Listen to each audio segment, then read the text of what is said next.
Hello and welcome to the Capitol Report on NTD News. The Supreme Court is temporarily lifting restrictions on a widely used abortion pill. This after the Biden administration formally asked the High Court to intervene. NTD's Iris Tao has more from the White House. Supreme Court Justice Samuel Alito on Friday blocked lower court's rulings that would have imposed tighter restrictions on a commonly used abortion pill called mifepristone. But that hold is temporary and will expire at midnight on Wednesday, April 19th. For now, the pill would remain widely available on the market, and the High Court will use this time to hear from both sides and then decide the next steps. The hold by the Supreme Court comes after the Biden administration filed an emergency request Friday morning, asking the High Court to intervene. We believe that the law is on our side and we will prevail. The legal battle started after the Texas judge this month ordered the FDA to halt its approval of the pill. An appeals court later partially overturned that order, but still kept parts of it in place. Mifepristone is used in over half of the abortions nationwide. Without a Supreme Court intervening, access to the pill could be curtailed immediately. Meanwhile, pro-life organizations applaud the lower court's decisions and telling NTD that mifepristone is not safe and should not be used. Even Planned Parenthood and the FDA have admitted that 1 in 20 women are likely going to end up in the hospital. So if you're thinking about your own safety, this is not safe.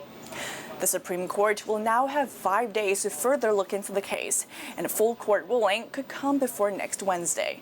Reporting from the White House, Iris Tao, NTD News. The 21-year-old arrested for allegedly leaking top-secret military documents appeared in court for the first time today. In a criminal complaint, Teixeira was charged with unlawfully copying and possessing classified defense records. Each offense can carry up to 10 years in prison. Here's what the U.S. Attorney General has to say about the case. This is not just about taking home documents. That is, of course, itself illegal, but this is about the transmission. Both the unlawful retention and the transmission of the documents. Everyone knows here that the documents in the end were transmitted. That violates 18 U.S.C. 793 and 18 U.S.C. 1924. There are very serious penalties associated with that. The suspect, Jack Douglas Teixeira of Massachusetts, was arrested by a team of heavily armed FBI agents at his home on Thursday. The documents he's accused of leaking online appear to reveal hidden details about the war effort in Ukraine, including data on military activities like U.S. drone spy planes in the region and use of ammunition by Ukrainian forces. Some of the most detailed parts appearing to show the U.S.'s comments on the training and state of readiness of Ukrainian forces, the number of Ukrainian and Russian troops who were killed, and equipment destroyed in the ongoing conflict.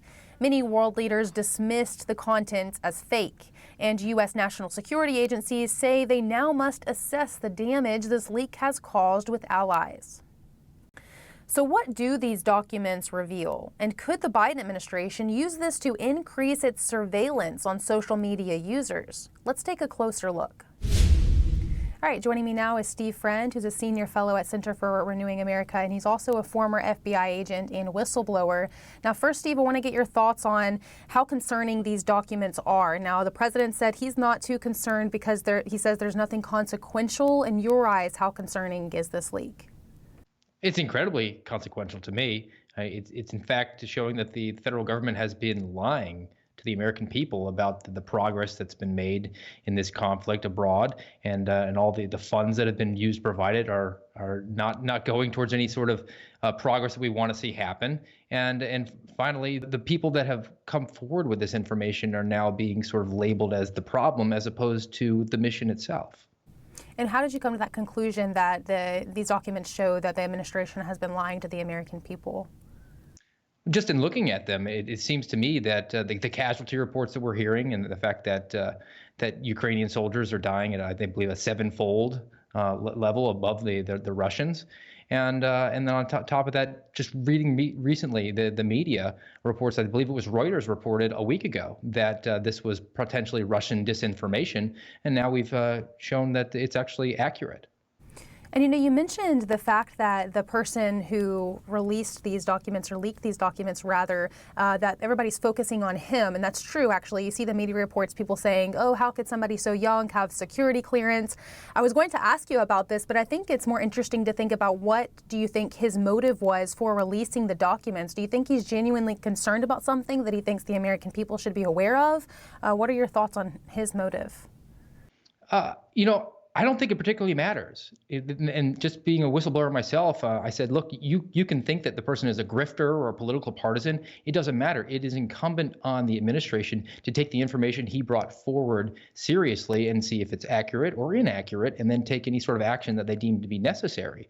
But when you focus all the energy and all the attention on just attacking the messenger, that creates this impression that really you get all that flack when you're over the target, and there is a problem now.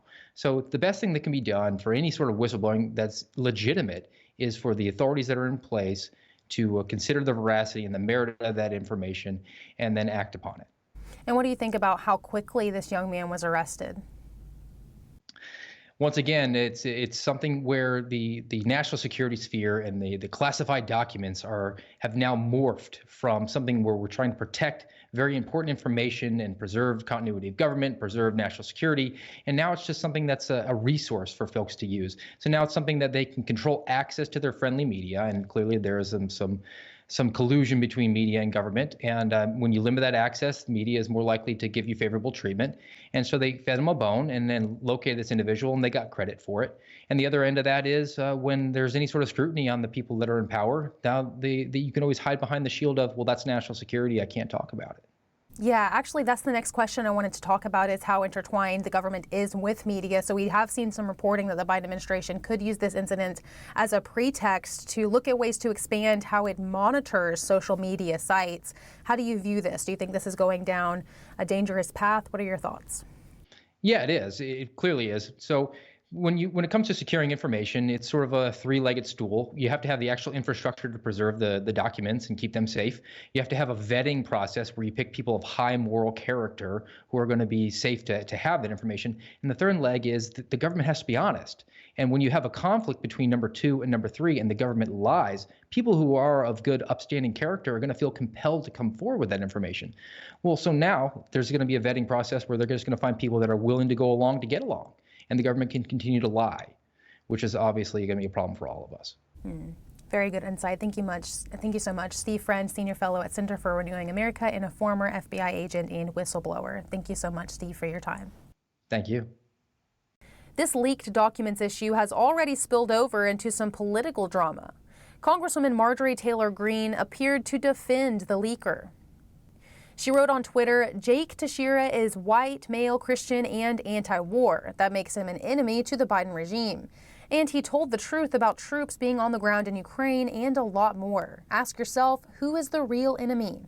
Former Congresswoman Liz Cheney replied that Representative Greene, quote, cannot be trusted with America's national security information, suggesting that her security clearance be revoked. And the Biden administration is planning to expand health care to DACA recipients. How could that impact the U.S. and immigration into the country? NTD's Arian Pazdar spoke with an immigration expert to learn more. Here's a look. So today, my administration is announcing our plan to expand health coverage for DACA recipients by allowing them to enroll in the plan through the Affordable Care Act or through Medicaid. The Affordable Care Act Biden mentioned is better known as Obamacare. Biden explained the move by saying healthcare is a right and not a privilege. Besides the video, the White House also published a more detailed plan to expand health coverage to DACA recipients, stating that the ultimate goal is to give Dreamers a pathway to citizenship. Dreamers is a name given to DACA recipients. DACA was established by former President Obama and then Vice President Biden. It basically allows some illegal immigrants to stay in the U.S. The main requirement is that they arrived very young. Jason Richwine, resident scholar for the Center of Immigration Studies, says this wasn't supposed to happen. What do you make of Biden's plan to expand healthcare to DACA recipients? Well, if you remember way back the original Obamacare debates, one of the issues was illegal immigration. You know, critics had charged that Obamacare might be something that illegal immigrants could get. And of course, the administration said, no, that's never going to happen.